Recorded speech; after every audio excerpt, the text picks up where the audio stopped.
বাংলাদেশের বুকে একখণ্ড ইন্ডিয়া থেকে স্বাগতম জানাচ্ছি আমি আব্দুল্লাহ। আর আজকের ভিডিওতে আমি আছি কিন্তু বাংলাদেশের উত্তরবঙ্গ। আমার পেছনে দেখতে পাচ্ছেন ইন্ডিয়ার শিখ সীমানা প্রাচীর, আর এটি কিন্তু উত্তরবঙ্গের একদম শেষ সীমানা প্রাচীর বলতে পারেন। কারণ আমরা এখন ঠিক অবস্থান করছি পঞ্চগড় জেলার তেঁতুলা উপজেলার। ঠিক আমার পেছনে যে রোডটি দেখতে পাচ্ছেন এটি কিন্তু তেঁতুলা বাইপাস রোড। আর ঠিক বাইপাস রোডের পাশে দেখতে পাচ্ছেন ইন্ডিয়ার যে সীমানা, বা আমার সামনে দেখতে পাচ্ছেন হিউজ পরিমাণে এরিয়া জুড়ে কিন্তু যে ইন্ডিয়ার চায়ের বাগান, ঠিক চায়ের বাগানের মাঝখানে।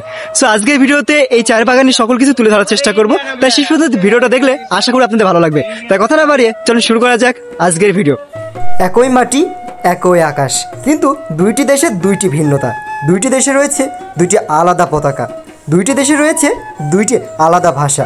আর আমি ঠিক এমন একটি জায়গায় নিয়ে যেতে চলেছি, সেটি হচ্ছে দুইটি দেশের মিল কেন্দ্র বলতে পারেন, বা দুইটি দেশের ঠিক প্রাণ কেন্দ্র বলতে পারেন। সো আজকের ভিডিওতে আমি এমন একটি জায়গায় যাব, সেটি হচ্ছে দুইটি দেশের ঠিক মেন ফলক বা বর্ডার এলাকা। আর এই বর্ডার এলাকার সকল সৌন্দর্য আপনাদের তুলে ধরার চেষ্টা করব, এবং এখানে কিভাবে আসবেন, কিভাবে এনজয় করবেন, বা জায়গাটা কোথায়, সেগুলো তুলে ধরার চেষ্টা করব আজকের ভিডিওতে। তাই কথা না বাড়িয়ে চলুন বিস্তারিত শুরু করা যাক আজকের ভিডিওতে। সো রাইট নাও আমি কিন্তু ঠিক এখন অবস্থান করছি ইন্ডিয়ার ভিতরে। সো দেখতে পাচ্ছেন আমার পাশে কিন্তু আছে ইন্ডিয়া যে প্রাচীর বা মেন ফলক বলতে পারে, এক কথায় বাংলাদেশের শেষ সীমানার যে ফলকটি। আর পাশে যদি যাই, আমি এখন বর্তমানে ইন্ডিয়া থেকে যাচ্ছি কিন্তু বাংলাদেশ। সো এই পাশে দেখতে পাচ্ছেন বাংলাদেশের যে মেন প্লেটটা আছে সেটি। একটা মাঠের ভিতরে কিন্তু দুইটা দেশের পার্থক্য। সো আমরা এখন বর্তমানে কিন্তু আছি ইন্ডিয়া এবং সামনে কিন্তু বাংলাদেশ। আর আমার সামনে যতগুলো চায়ের বাগান দেখতে পাচ্ছেন এগুলো কিন্তু সবই ইন্ডিয়ার যে চায়ের বাগান। আমি বলতে চাই বাংলাদেশে থেকে যারা ইন্ডিয়া ট্যুর দিতে চান তাদের জন্য জায়গাটা হচ্ছে বেস্ট একটি জায়গা।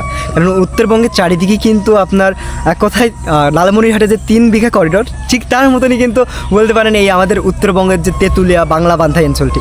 কারণ দুই পাশে ভারত আর বাংলাদেশ কিন্তু ঠিক মধ্যবর্তী জায়গাটিতে। আর আমার পাশে দেখতে পাচ্ছেন পুরোটায় গাছের কথায় নীলবন্ধন বা সবুজের নীলাভূমি বলতে পারেন জায়গাটি। আমার সাথে কিন্তু আজকে আছে তুহিন। তুহিন, ইন্ডিয়া এসে কেমন লাগছে তোমার? ইন্ডিয়া এসে অনেক ভালো লাগছে। আর সবচেয়ে বেশি ভালো লাগলো কোনটা? এখানে তো দেখতে পাচ্ছেন পাশে বর্ডার, প্লাস এখানে ইন্ডিয়ার যে লেখাটি আছে বা শেষ সীমানা, এখানে সবচেয়ে বেশি ভালো লাগলো। এখানে যে ইন্ডিয়ার চায়ের বাগান দেখছি আমরা, এটাই ভালো লাগছে। অনেক সকাল হওয়ার কারণে বিএসএফ এখানে আসি নাই, আর সেই সুযোগে কিন্তু আমরা ঢুকে পড়ছি, এতটা কাছ থেকে দেখতে পাচ্ছি। সো আমরা তো 3-4 দিন ধরে আমরা পঞ্চগড় ট্যুর দিচ্ছি, তার ভিতরে সবচেয়ে বেশি ভালো লাগে কোনটা? বাংলা বান্ধা ভালো লাগছে, ডাক বাংলো ভালো লাগছে, আর এইটা। সো আসল কথা বাংলা বান্ধা ভালো লাগার একটা কারণ, আপনারা যখন আসবেন এই উত্তরবঙ্গ ট্যুর দেওয়ার জন্য অবশ্যই শনিবার বা মঙ্গলবার আসার চেষ্টা করবেন। সেই সময় কিন্তু 4টার সময় কিন্তু যে প্যারেডটা হয় সেই প্যারেডটা দেখতে পারবেন। প্লাস কিন্তু আপনারা সময় বুঝে এই জায়গাটিতে আসতে পারেন। সামনে দেখতে পাচ্ছেন ইন্ডিয়ান ট্রাকগুলো কিন্তু যাচ্ছে, আপনাদের একটু জুম করে দেখাই আমি, তাহলে বুঝতে পারবেন কত কাছে আমরা আছি। সো দেখতে পাচ্ছেন একদমই কিন্তু দেখা যাচ্ছে ইন্ডিয়ার ঠিক ট্রাকগুলি, আর ওইগুলো কিন্তু চায়েরগুলো নিয়ে যাচ্ছে বা বাংলাদেশ থেকে তুলে, তারা কিন্তু দেখতে পাচ্ছেন খুবই কাছে। এত কাছ থেকে যে ইন্ডিয়ার বর্ডার দেখা যায় সেটা কিন্তু এখানে না আসলে বুঝতে পারবেন না। সো এখানে আসার কিন্তু একদমই অনুমতি নেই, কারণ কি এখানে সবসময় বিএসএফ বা বাংলাদেশি বিজিবি যারা কিন্তু সবসময় এখানে পাহারাদাররত থাকে। আমার সামনে দেখতে পাচ্ছেন ওই কিছু মিটার দূরেই কিন্তু বিএসএফ বা বিজিবি দেখা যাচ্ছে, কিছু মিটার দূরে দেখতে পাচ্ছেন ইন্ডিয়ার বিএসএফরা কিন্তু আপনার পাহারা দিচ্ছে। প্লাস কিন্তু ইন্ডিয়ার যারা আছে তারা কিন্তু বর্ডারের সাথেই কিন্তু চা তুলতেছে বা চা সংগ্রহ করছে। এই বাগানগুলি কিন্তু পুরোটাই ইন্ডিয়ান। আমি যে বাগানটা এখন বর্তমানে অবস্থান করছি এটা কিন্তু ইন্ডিয়ান। আপনারা যে উত্তরবঙ্গে ঘুরতে আসবেন আপনারা কিন্তু একবার হলো এই জায়গাটা ঘুরে যাবেন, কিন্তু একটু সতর্কের সাথে আসবেন। এই বাগানে আসলে আরেকটা জিনিস ভালো লাগবে, পাশে দেখতে পাচ্ছেন কিছু মিটার দূরেই বর্ডার, আর বর্ডারের সাথে কিন্তু ইন্ডিয়ান যে গাড়িগুলো আছে বা বিএসএফ, আপনার সাধারণ পাবলিক যা চায়ের মালিক আছেন তারা কিন্তু চলাচল করছে। এখান থেকে দেখা যাচ্ছে, ক্যামেরাতে হয়তো বা সাপোর্ট করছে না।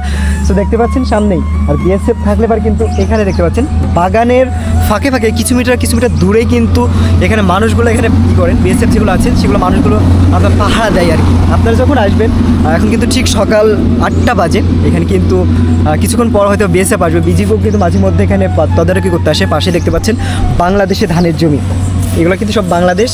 আর এইটা কিন্তু মেন প্রাচীর বলতে পারেন, এই গাছগুলি থেকে শুরু করে কিন্তু পুরোটাই ভারত।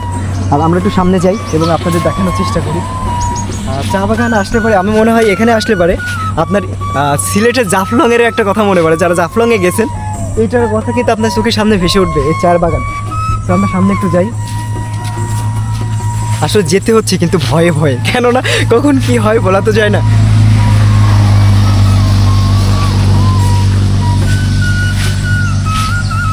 এটা সো গাইস, এই পর্যন্ত ভিডিওটা দেখলেন, আশা করি ভিডিওটা আপনাদের ভালো লেগেছে। আর এই ভিডিওটি ভালো লাগলে অবশ্যই লাইক করবেন, কমেন্ট করবেন অ্যান্ড বেশি বেশি শেয়ার করে সবাইকে দেখার সুযোগ করে দিবেন। আবারও দেখা হবে উত্তরবঙ্গের নতুন ভিডিও নিয়ে। সে পর্যন্ত সবাই ভালো থাকবেন, সুস্থ থাকবেন। সবাইকে আল্লাহ হাফেজ।